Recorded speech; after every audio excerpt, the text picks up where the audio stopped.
जय जिनेन्द्र, प्रणाम।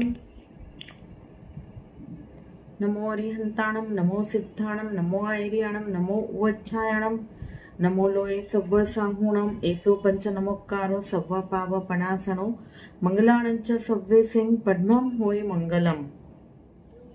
आदिनाथाय नमः।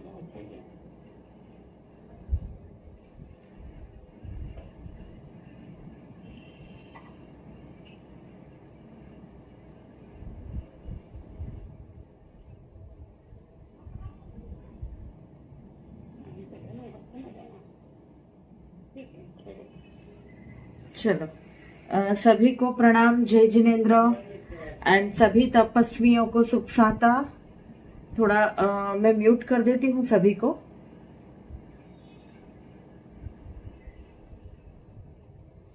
हाँ, आई होप मेरी आवाज क्लियर सुनाई दे रही है। आज हम एक बहुत ही अच्छे यात्रा स्थल गिरनार तीर्थ के बारे में बात करेंगे। जो लास्ट टाइम का जो मैंने वीडियो डाला था नेमिनाथ भगवान का, तो वो नेमिनाथ भगवान के रिलेटेड में ही आज का जो टॉपिक है वो पार्ट 2 में गिरनार तीर्थ के बारे में लिया है। शुरुआत करते हैं एक ऐसे हम स्टेप बाय स्टेप ऊपर जाएंगे। तो इट इज नॉट अ भाव यात्रा, क्लियरली मैं बताती हूँ, ये भाव यात्रा नहीं है, बट गिरनार तीर्थ जो महातीर्थ है, शाश्वत तीर्थ है, गिरनार तीर्थ के बारे में हम समझेंगे कि तीर्थ की महिमा कितनी है, तीर्थ कितना महत्व है, तीर्थ का कितना महत्व है, और ये तीर्थ आवती चौबीसी में भी इतना ही इम्पोर्टेंट होने वाला है। तो ये सब बातें हम समझेंगे। हम इसको भाव यात्रा नहीं समझते हैं, हम ये समझते हैं कि इसका महत्व हमको समझ में आए तो जब हम यात्रा करने जाएंगे या जब हम भाव यात्रा करेंगे तो हमारे भाव, हमारे विचार बहुत ही शुद्ध हो। ये भाव से ये एपिसोड लिया है, आज का सेशन लिया है। तो हम बात करेंगे गिरनार तीर्थ के बारे में।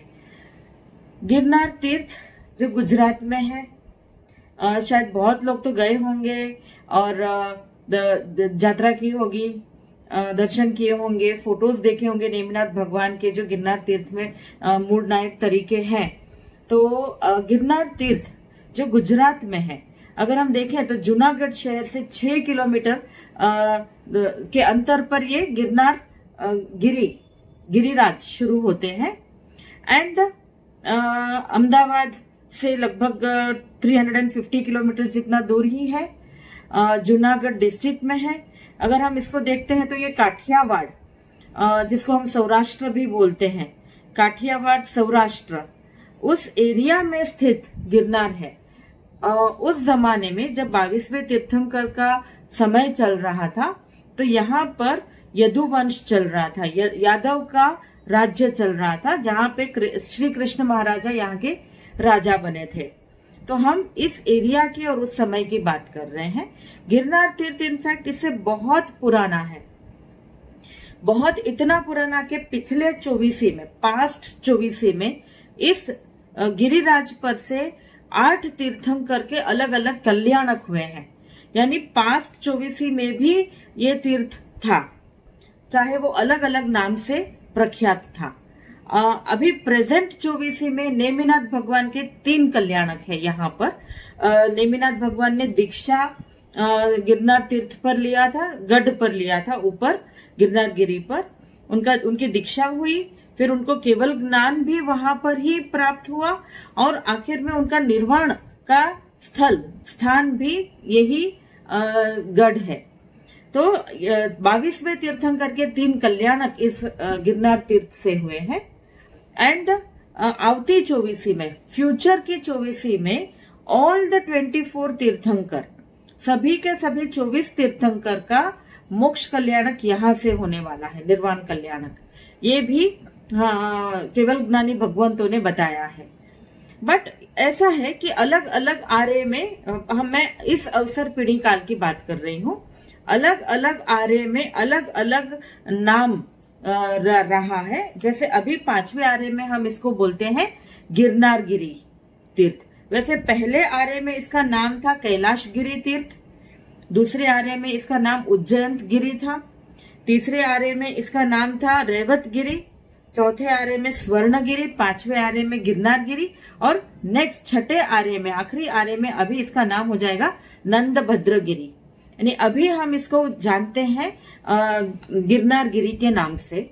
और पांचवें आर्य में, चौथे आर्य में ये रेवत गिरी भी नाम था। रेवत गिरी नाम बहुत लोगों को पता है, बट बहुत सारी बुक्स में मैंने अभी जब इंफॉर्मेशन निकाली तो उज्जैन गिरी नाम से भी बहुत ही फेमस है ये। तो उज्जैन गिरी, स्वर्णगिरी, ऐसे अलग अलग नाम से ये आता है। बट हम कंफ्यूज ना हो, उज्जैन गिरी हो या कैलाश गिरी हो, स्वर्णगिरी हो, रेवत गिरी, गिरनार गिरी और नंदभद्र गिरी, ये सब इस अवसर पिणी काल के अलग अलग नाम हैं। तो हम बात कर रहे हैं गिरनार तीर्थ की। जूनागढ़ से 6 किलोमीटर थोड़ा आगे चलते हैं और पर्वत की ओर, तो ये गिरनार गिरी, गिरनार गिरिराज का तलेटी आ जाता है। तलेटी मतलब बेस, शुरुआत। तलेटी में जब हम एंट्री करते हैं, शुरुआत करते हैं, दादरा चढ़ने की शुरुआत करते हैं, तो राइट हैंड साइड पर अंबिका माता का मंदिर आता है। एक छोटा सा मंदिर जहाँ पे अंबिका माता की प्रतिमा जी है। तो अंबिका माता इस रेवत गिरी, गिरनार गिरी पर्वत की रक्षक देवी है, या हम बोल सकते हैं अधिष्ठायक देवी, शासन देवी। नेमिनाथ भगवान की शासन देवी की उनको स्थापना की गई है।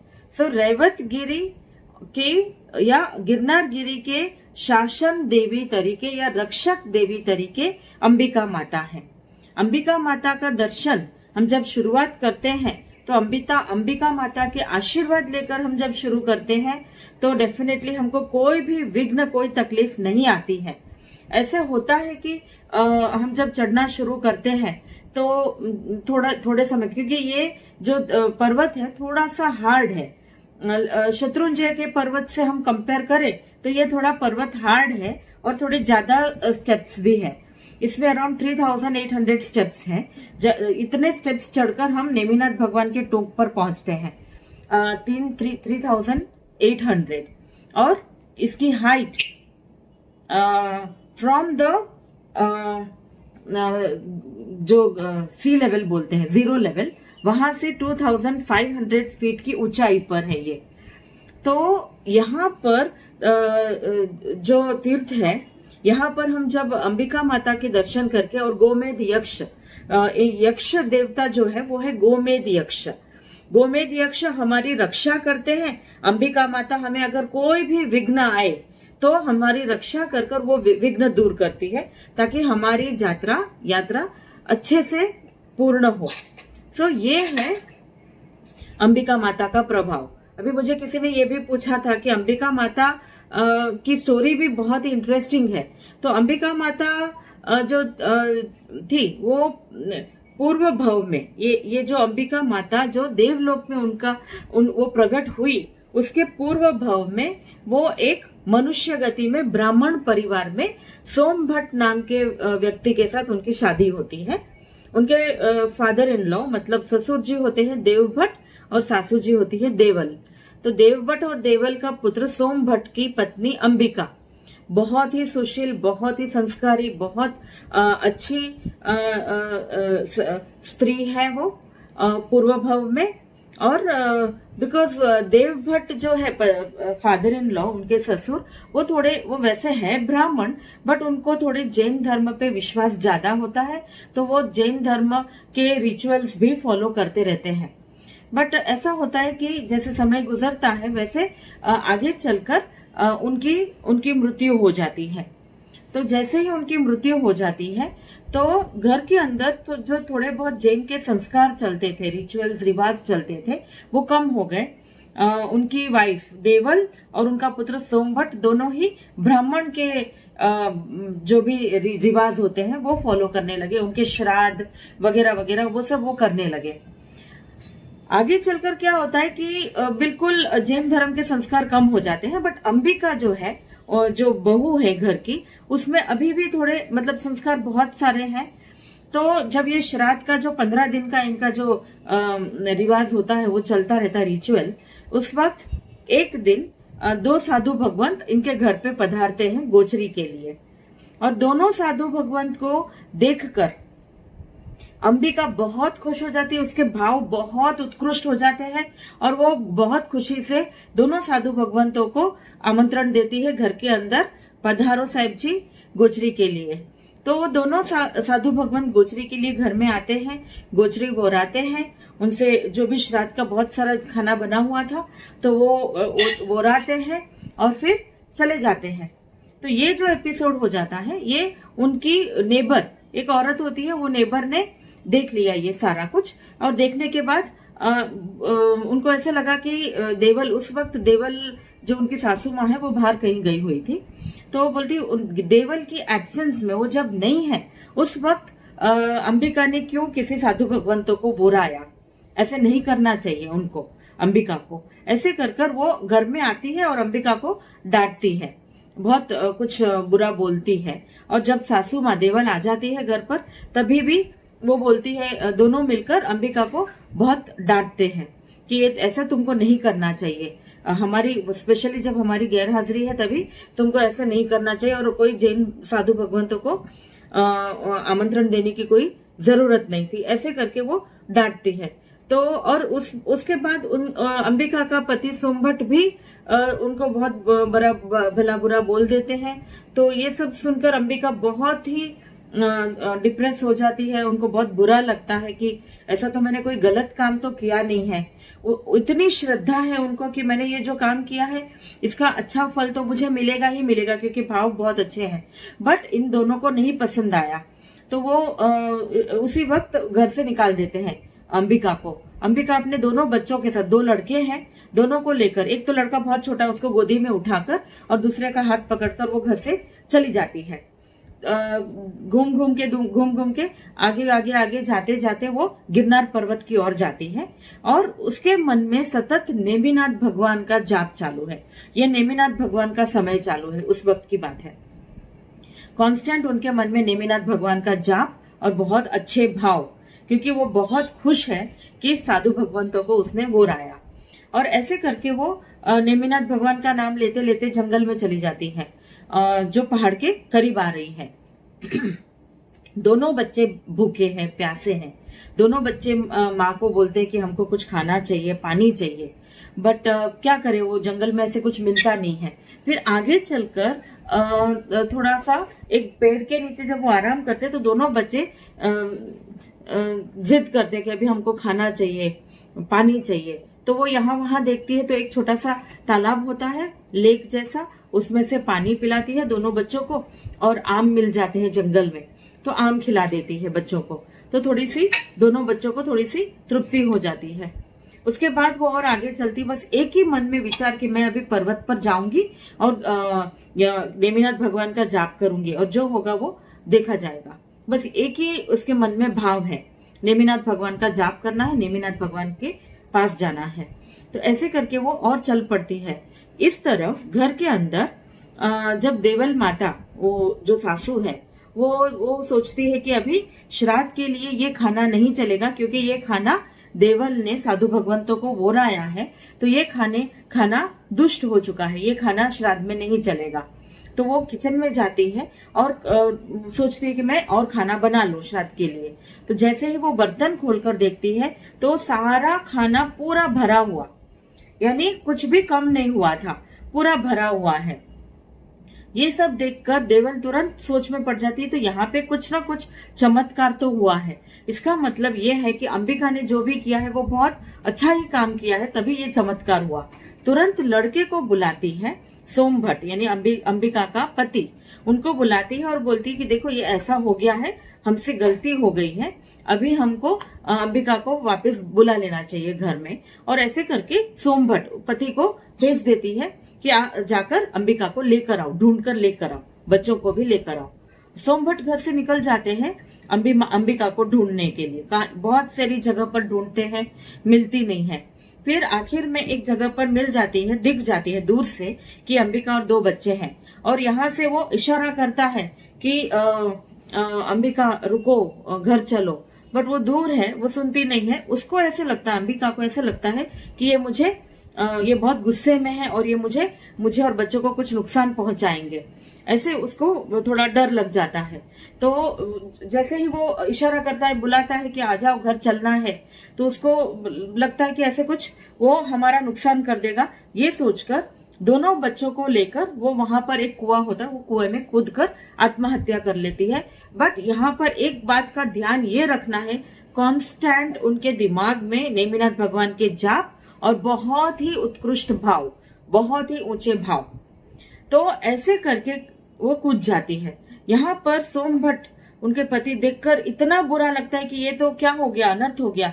वो तुरंत भागते हैं, देखते हैं तीनों के तीनों मर गए हैं। उनको भी बहुत बहुत आघात लगता है, बहुत बुरा लगता है कि ऐसे नहीं होना चाहिए था, हमसे बहुत बड़ा पाप हो गया है, गलती हो गई है।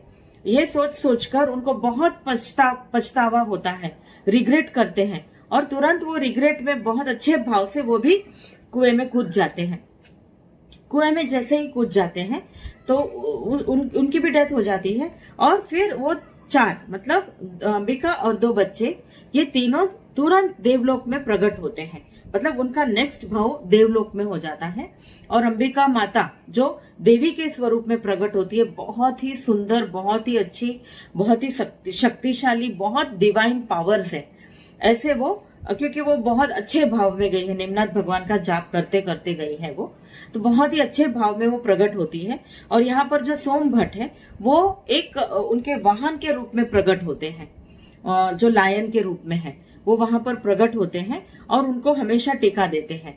ऐसे करके अंबिका माता का देवलोक में उनको नेक्स्ट भाव शुरुआत होती है।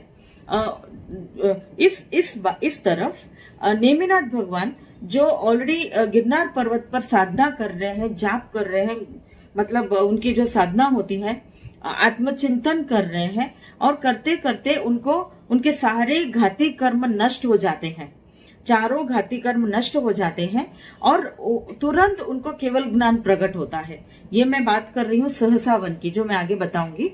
सहसा वन में पहुंचते ही सहसा वन में उनकी साधना खत्म होती है और उनको केवल ज्ञान प्रकट हो जाता है। रिवाज के अनुसार सारे देवी देवता आते हैं और समव शरण रचते हैं और नेमिनाथ भगवान की देशना शुरू होती है समव शरण में।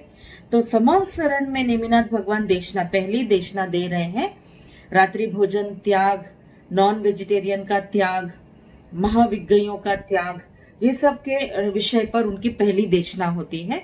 और अंबिका माता जो बहुत ही उत्कृष्ट भाव में जो देवी बनकर प्रकट हुई है, वो भी उस समव शरण में पहुंच जाती है और उन्होंने भी प्रभु के दर्शन किए और देशना सुनी, बहुत ही ऊंचे भाव। तो ऐसे में ये एक ग्रंथों में ये कहानी आती है कि ऐसे में इंद्र महाराजा ने अंबिका देवी को इस तीर्थ का अधिष्ठायक देवी तरीके उनको स्थापित किया और इस तरफ गोमेध यक्ष को अधिष्ठायक देव यानी रक्षक देव के रूप में स्थापित किया। यानी अभी जो इस काल में हम जो गिरनार पर्वत की यात्रा करने जाते हैं, तो ये पूरे पर्वत की रक्षा अंबिका माता करती है। और अंबिका माता का एक मंदिर ऊपर नेमिनाथ भगवान के टूक से और भी थोड़ा ऊपर जाकर अराउंड 1000 पगथिया जाकर अंबिका माता का मंदिर आता है। तो ये हो गया अंबिका माता की कहानी। और अभी बहुत जागृत है। ऐसे सुनने में आया है कि रात को वहां पर जैसे ढोल वाजिंत्र का आवाज सुनाई देता है। मैं बात कर रही हूँ नेमिनाथ भगवान के मूल नायक जहां पर है वो मंदिर देरासर की।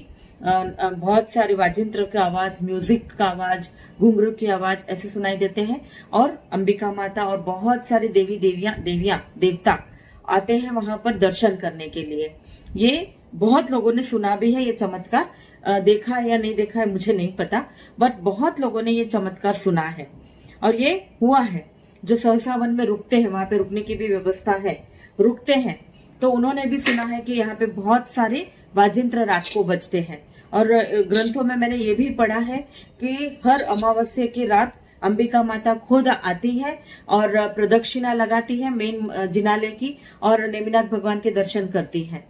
तो ये बात बिल्कुल सच है। और इतनी श्रद्धा, इतने अच्छे भाव से जब हम यात्रा करते हैं तो कहीं भी कोई विघ्न आ जाए, किसी भी प्रकार का विघ्न, तो 100% 100% माता जी अपनी रक्षा के लिए पहुंच जाती है और हमारे विघ्न दूर कर कर हमारी यात्रा सफल कर देती है। सो हम जब जाते हैं तो हमारे और कोई भाव ना रखते हुए ये भाव रखे कि हम भी उस पद पर पहुंच जाए जिस पद पर नेमिनाथ भगवान पहुंचे हैं, यानी मोक्ष। ये भाव से हम यात्रा करें, यात्रा करते हैं, ऊपर ऊपर ऊपर जैसे चढ़ते हैं हम, अराउंड 3800 फीट स्टेप्स चढ़ने के बाद हम पहुंच जाते हैं मेन जिनालय, जो नेमिनाथ भगवान का जिनालय है। वहां पर मैं एक बात बता दूं पहले ही कि नेमिनाथ भगवान का जो मंदिर जिनालय है वो वर्ल्ड में, पूरे वर्ल्ड में एकमात्र ऐसा जिनालय है जो ग्रेनाइट पत्थर से बना है, काले पत्थर से बना है पूरा जिनालय। जब हम नीचे से बहुत बार देखते हैं तो थोड़े से क्लाउड्स होते हैं वहां पर, तो ऐसे में देखने के बाद ऐसे लगता है जैसे स्वर्ग में एक काले पत्थर का जिनालय हो, इतना सुंदर दृश्य होता है ये। सो काले पत्थर का मतलब ग्रेनाइट पत्थर का वर्ल्ड का एकमात्र, एकमात्र जो जिनालय है वो ये है वर्ल्ड में। और दूसरी बात, ये तीर्थ की खासियत ये है कि जब मतलब हम नेमिनाथ भगवान के दर्शन करते हैं, जो नेमिनाथ भगवान का जो मूड नायक की प्रतिमा जी है, वो प्रतिमा जी इस जग में सबसे पुराने में पुराना मतलब ओल्डेस्ट प्रतिमा जी है। यहाँ तक कि शंखेश्वर पार्श्वनाथ भगवान जी जो शंखेश्वर के मूल नायक है, वो प्रतिमा जी से भी पुराने, यानी ये प्रतिमा जी एक इंद्र, ब्रह्मेंद्र इंद्र ने सागर जिन तीर्थंकर, जो पास्ट चौबीसी के तीर्थंकर थे, पास्ट गत मतलब जो गए, अतीत चौबीसी के जो तीर्थंकर सागर जिन तीर्थंकर, उनके समय पर ये प्रतिमा जी ब्रह्मेंद्र इंद्र ने बनाया, ब्रह्मेंद्र ने। और इस काल में, इस जगह, इस भरत क्षेत्र में हमको ये प्रतिमा जी अंबिका माता ने प्रकट करवाया है। कश्मीर के एक सेठ, जो सुश्रावक सेठ थे, रत्नाशाह, श्री रत्नाशाह नाम के सुश्रावक सेठ के थ्रू, उनके जरिए अंबिका माता ने इस भरत क्षेत्र में इस काल में प्रकट करवाया है। सो हम जब नेमिनाथ भगवान जी के जब हम दर्शन करते हैं, जब हम पूजा करते हैं, पक्षाल करते हैं, तभी इतने उत्कृष्ट भाव रखकर करने चाहिए, क्योंकि ना जाने कितने भाग्यशाली पुण्यशाली लोगों ने, जीवों ने इन प्रतिमा जी के दर्शन, सेवा पूजा, पक्षाल किए होंगे, स्पर्श किए होंगे, कि हमको भी वो स्पर्श करने मिले तो हम भी कितने भाग्यशाली हैं, ये समझना है। यहाँ पे एक विशेष बात ये भी है कि आई थिंक सुबह 9 बजे नेमिनाथ भगवान जी का पक्षाल बहुत ही ग्रैंड सेलिब्रेशन की जैसे होता है। तो वो पक्षाल देखने में इतना अच्छा लगता है, इतने हमारे भाव बदल जाते हैं और ऐसा लगता है कि पक्षाल का लाभ चढ़ावा हमको मिल जाए, इतना ग्रैंड पक्षाल होता है। तो ये जब भी ऐसे हम गिरनार की यात्रा करने जाएंगे या कभी प्लान करते हैं तो ये जरूर माइंड में रखना होगा कि पक्षाल वहां पे पक्षाल के टाइम पर हम पहुंच जाए सुबह 9 बजे और पक्षाल देखें या लाभ ले। तो ये हुई नेमिनाथ भगवान की बात। इस यहाँ पर जो हम टोक पर पहुंचे हैं वो एरिया में 14 जैन देरासर है, जिनालय है और अराउंड 645 प्रतिमा जी है टोटल मिलकर। अलग अलग मंदिर भी है यहाँ पर। इनफैक्ट एक मंदिर ऐसा है, एक जिनालय ऐसा है जिसमें मूल नायक श्री रथनेमी है। रथनेमी मतलब नेमिनाथ भगवान के भाई, जो अरिष्टनेमी भगवान, जो नेमिनाथ भगवान थे, उनके छोटे भाई रथनेमी ने भी अरिष्टनेमी नेमिनाथ भगवान के पास दीक्षा ली थी और वो भी बाद में मोक्ष निर्वाण पद पामे थे, वो मोक्ष में गए। बट उनकी प्रतिमा जी है, बट जो एकमात्र ऐसा जिनालय है जहां पर मूल नायक के तौर पर कोई तीर्थंकर भगवंत नहीं है, बट एक केवली एंड निर्वाण पद पामे हुए एक जीव जैसे रथनेमी, वो प्रतिमा जी वो मूल नायक में है। सो ये एक वहां पर दर्शन करना है, जैसे एक प्रतिमा जी है रथनेमी भगवान। तो हमको वो भी एक विदाउट मिसिंग दर्शन करने चाहिए। एक और चीज है यहाँ पे राजुल की गुफा। राजुल मतलब राजीमती, जिनके साथ नेमिनाथ भगवान की शादी होने वाली थी। बट जैसे ही नेमिनाथ भगवान शादी के लिए जाते हैं प्रोसेशन बारात लेकर, तो उनको बहुत सारे पशु पक्षियों की आवाज सुनाई देती है। इतने जैसे करुण आवाज है। क्यों? क्योंकि ये सारे पशु पक्षियों को मार दिया जाएगा और जो बाराती आए हैं, जो शादी में शामिल होने वाले हैं, उन लोगों को खाने में पिरोसा जाएगा। जब नेमिनाथ भगवान को ये पता चलता है कि ये सारे पशुओं को खाने के लिए मारा जाएगा, वो भी हम बारातियों और शादी में, तो उन्होंने तुरंत फैसला कर लिया कि मुझे शादी नहीं करनी है और सारथी को बोलते हैं कि रथ वापिस ले लो। तो सब वहां पे बहुत सारा कंफ्यूजन क्रिएट हो जाता है, क्योंकि अरिशनेमी गए हैं शादी करने के लिए राजीमती के साथ। और राजीमती, एक बात यहाँ पे हम खास ध्यान दें कि राजीमती यानी राजुल और नेमिनाथ भगवान पिछले 7 भव में, मतलब 9th भव में नेमिनाथ भगवान को निर्वाण पद मिलता है। बट पिछले 7 भव वो साथ ही रहे हैं। मतलब कभी पति पत्नी के तौर पे, राजा और रानी के तौर पे, कभी देवताओं के तौर पे, लेकिन वो हमेशा से उनका बॉन्डिंग, उनका अच्छा बॉन्डिंग रहा है 7 भव में। और ये 7वें भव में उनकी शादी होने वाली थी, बट उनकी शादी नहीं होती है, क्योंकि नेमिनाथ भगवान ने रथ को वापस ले लिया और सीधे चले गए वर्षी दान करके सीधे चले गए रेवतगिरी पर्वत पर। रेवतगिरी पर्वत जब हम मेन टूप पर पहुंचते हैं, जो 3800 स्टेप्स, 3800 स्टेप्स चढ़कर, तो नेमिनाथ भगवान का जो टूक आता है, वहां से पिछले तरफ 1200 स्टेप्स उतर कर जाना है। सहसावन करके एक एरिया आता है, जिसका एक्चुअल नाम है सहस्त्र आम्रवन।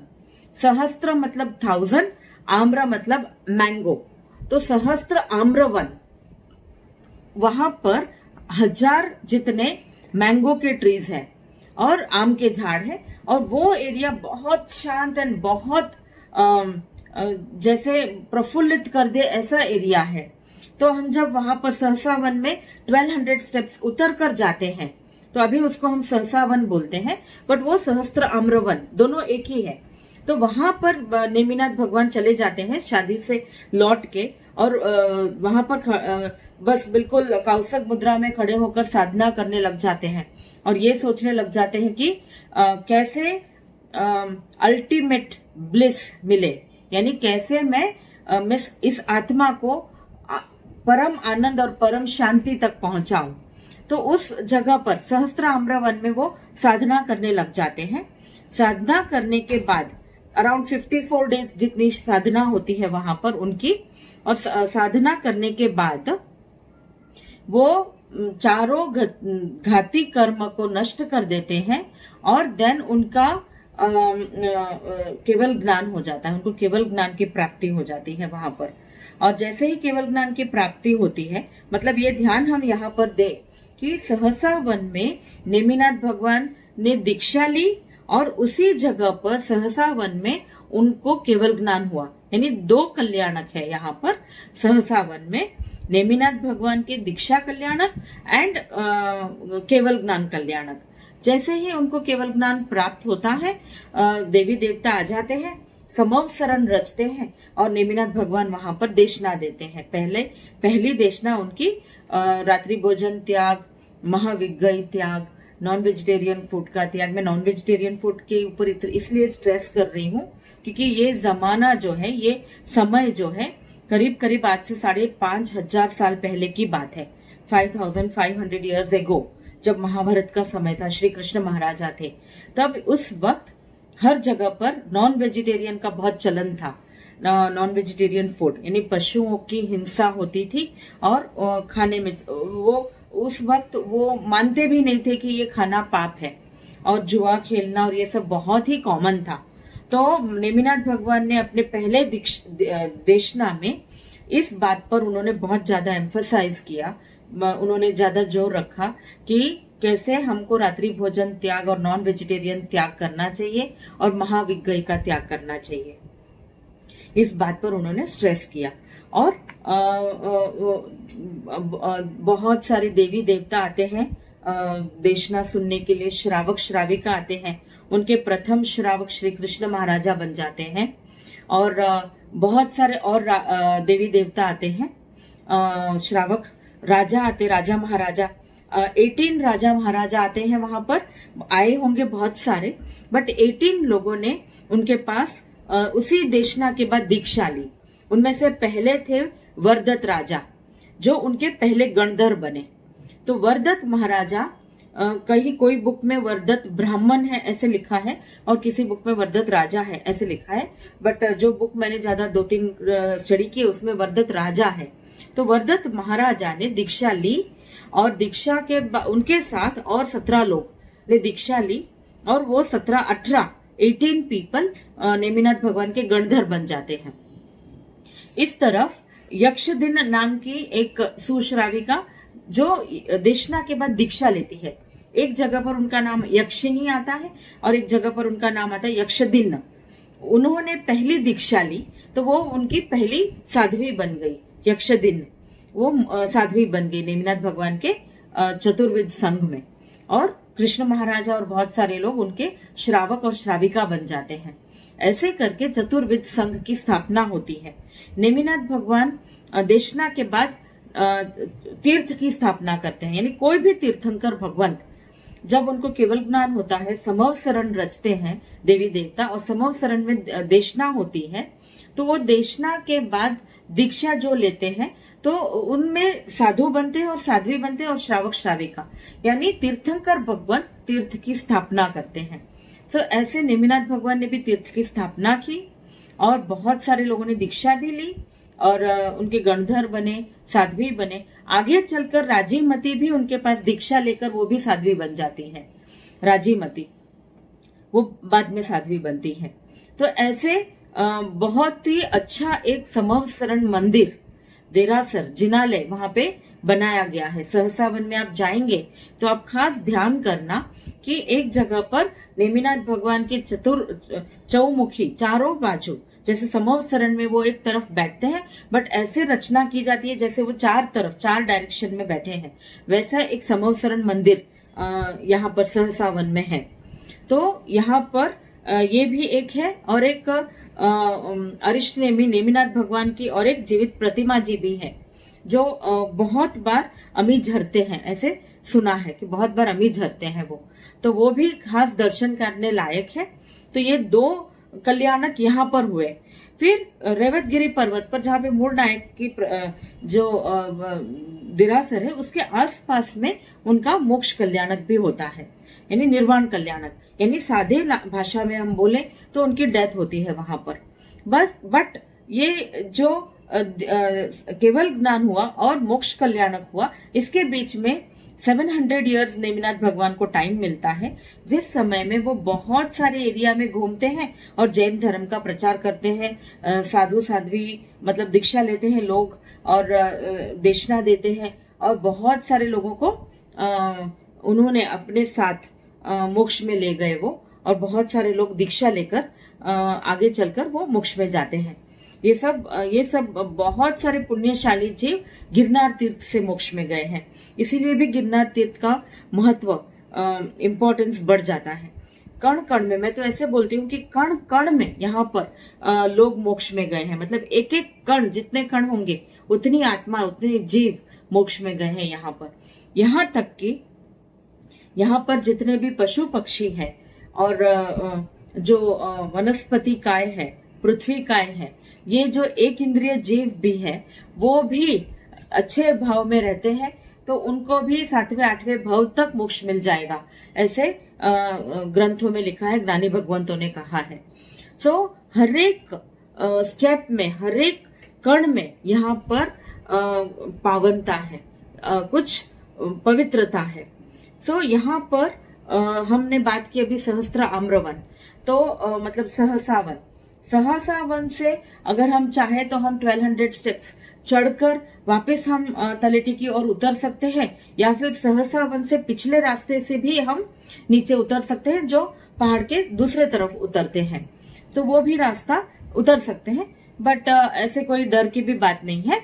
सो दैट वे ये जो सहसा वन है ये बहुत ही पवित्र जगह है। तो अगर हम जाते हैं तो हमसे ये मिस ना हो जाए कि हम नेमिनाथ भगवान के दर्शन किए और फिर वहां से ही वापस चले आए, ऐसे ना हो, इसलिए मैं थोड़ा ज्यादा स्ट्रेस कर बता रही हूँ कि सहसा वन बिल्कुल जाने जैसा है। वहां पे भगवान के 2 कल्याणक है, तो वो कल्याणक की पवित्र भूमि है। वहीं पर थोड़ा आगे चलकर राजुल की गुफा भी है, जहाँ पे राजुल जो वहां पर साधना करने आती है पर्वत के ऊपर, कौशक कर साधना करती है, वो गुफा भी वहीं पर है। सो दैट वे ये हो गया सहस्त्र आम्रवन, और पीछे से हम नीचे उतरकर आ सकते हैं। थोड़ा सा डिफिकल्ट लगता है, चढ़ाई उतरना भी थोड़ा डिफिकल्ट है, बट बिल्कुल अंबिका माता के दर्शन कर हम आशीर्वाद लेकर चलते हैं तो पता भी नहीं चलता कि हम इतने आसानी से हम कैसे यात्रा करके आ गए। अगर हम प्रॉपर टाइम पर चढ़ना शुरू कर देते हैं और उतर जाते हैं तो शायद दोपहर तक खाने के टाइम पर हम उतर भी आते हैं, इतना भी कोई ये डिफिकल्ट नहीं है।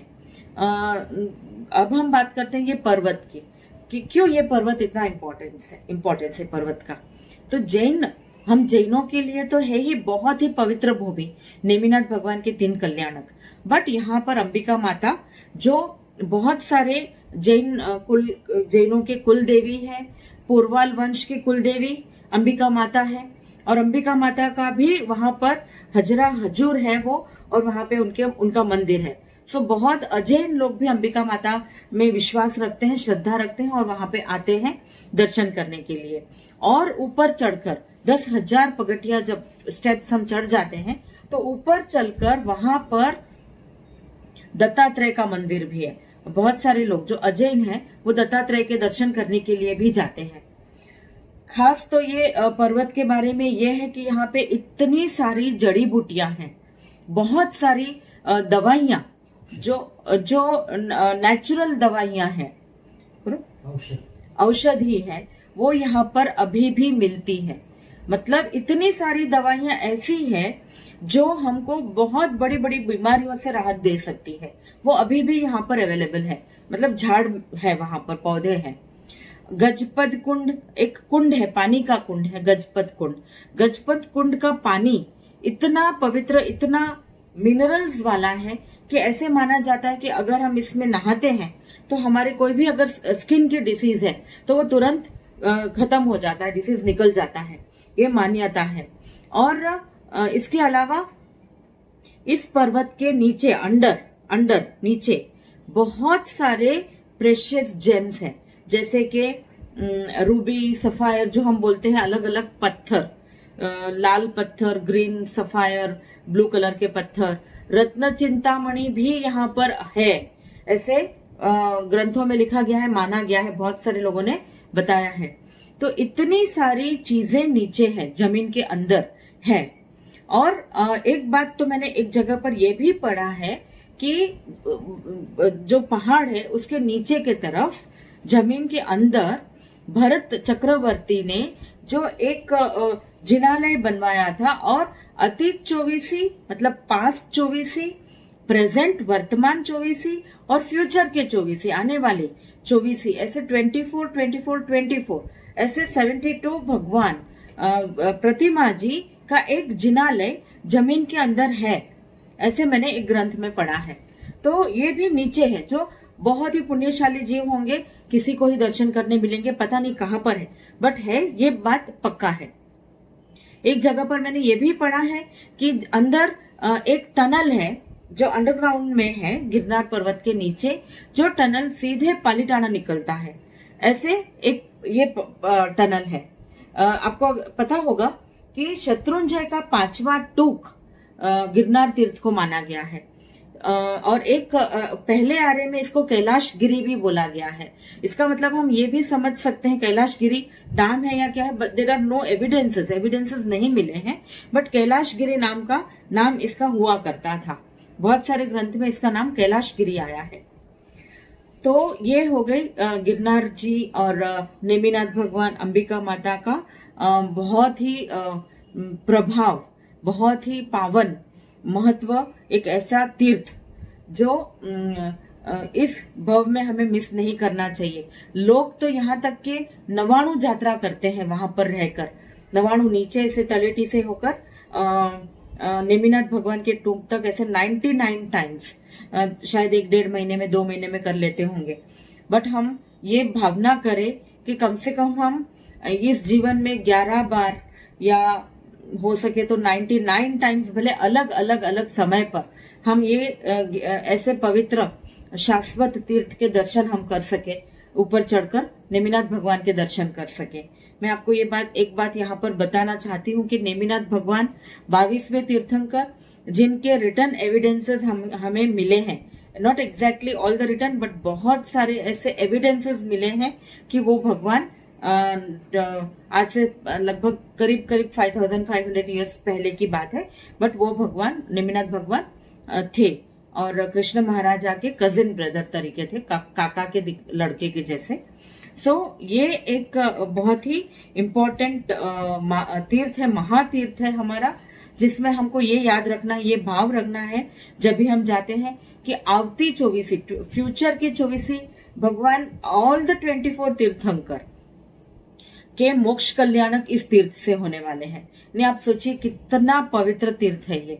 हर एक कण में, मैं तो ये बोलती हूँ, खास करके मैं इंसिस्ट करती हूँ सभी से कि जब भी यात्रा करने जाए तो पैरों में चप्पल या बूट ना पहने, क्योंकि इस जगह पर जो ऊर्जा है, जो ऑरा है, ये ऑरा एनर्जी जो है वो हम नंगे पैर अगर हम चढ़ते हैं तो वो हमारे बॉडी में एंटर होता है, वो ऊर्जा हमको मिलती है। और मानिए मेरी बात, हर एक कण में यहाँ पर एनर्जी है, हर एक कण में पवित्रता है।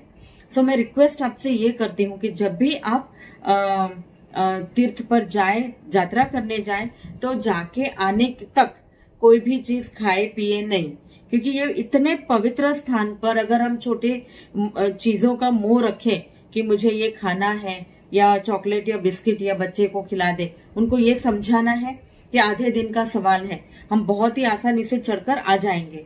तो खाने पीने की चीजों का त्याग कर दें, हो सके उतना। बहुत लोग पानी का त्याग नहीं कर सकते हैं, इट्स ओके, पानी की छूट रख सकते हो 1 लीटर 2 लीटर, बट हो सके इतनी खाने की चीजें त्याग करें जब हम यात्रा करते हो। दूसरी बात ये ध्यान रखें कि मोबाइल में हम गाना सुनते रहते हैं, कभी कभी बहुत जोर से मोबाइल चलाते हैं, और ये सब नहीं करना है।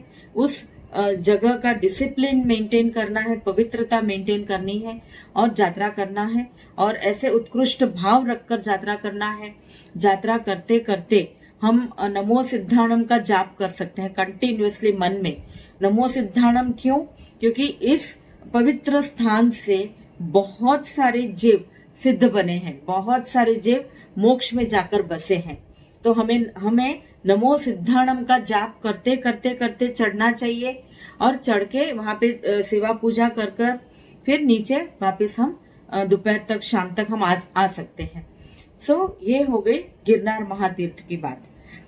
गिरनार तीर्थ हम जब जाते हैं तो लोग पसंद करते हैं कि वहां पे पंच तीर्थी करें।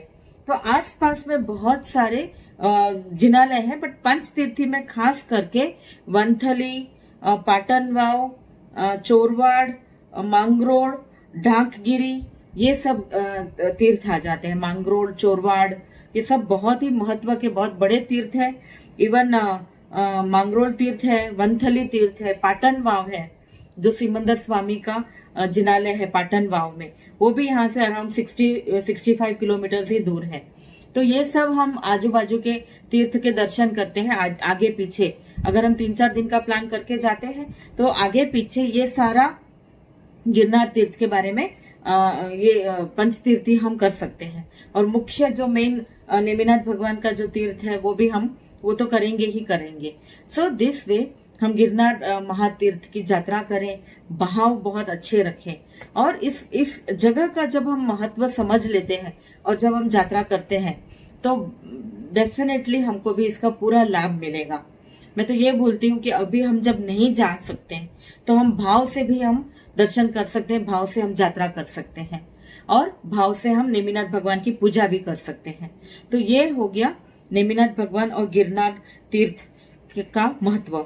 एक बात मैं बताना चाहती हूँ कि गिरनार तीर्थ पर जो जिनालय है, बहुत सारे 14 जिनालय है, ये 14 जिनालय का टाइम टू टाइम जीर्णोद्धार या कंस्ट्रक्शन बहुत सारे हमारे ऐसे जैन धर्म के श्रावक ने किए हैं, जैसे वस्तुपाल मंत्री, सज्जन मंत्री, फिर संग्राम सोनी, कुमारपाल महाराजा, संप्रति महाराजा, और ऐसे बहुत सारे, गुलाब शाह, रत्ना शाह, ऐसे बहुत सारे श्रावक हैं और महाराजा हैं जिन्होंने यहाँ पे मंदिर बंधवाए, जिनालय, और उनका टाइम टू टाइम जीर्णोद्धार भी करवाया।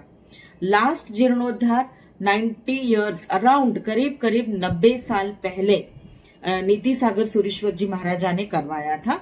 उसके बाद जीर्णोद्धार नहीं हुआ। अभी भी गिरनार तीर्थ जब हम जाते हैं और ये ग्रेनाइट का पत्थर हम देखते हैं, और नेमिनाथ भगवान जी की प्रतिमा जो वर्ल्ड में सबसे पुरानी प्रतिमा जी है, वो देखते हैं तो इतनी खुशी होती है, इतना मन में ऐसे लगता है जैसे बस हमको नेमिनाथ भगवान जहां पर है वहां पर हम पहुंच जाए और हमको भी मोक्ष में स्थान मिल जाए।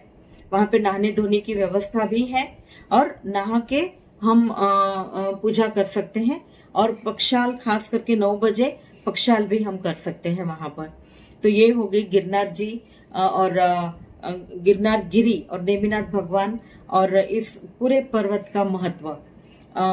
मैंने जो भी कहा है, कोई भी चीज अगर गलत हो गई हो मुझसे जानते अजानते तो मैं मिच्छामी दुक्कडम बोलती हूँ, और किसी के भी भाव मुझे हर्ट नहीं करने हैं, और कभी भी मैं ऐसा कुछ भी कभी भी मैं ऐसे भाव नहीं रखती कि मैं किसी को हर्ट करूं।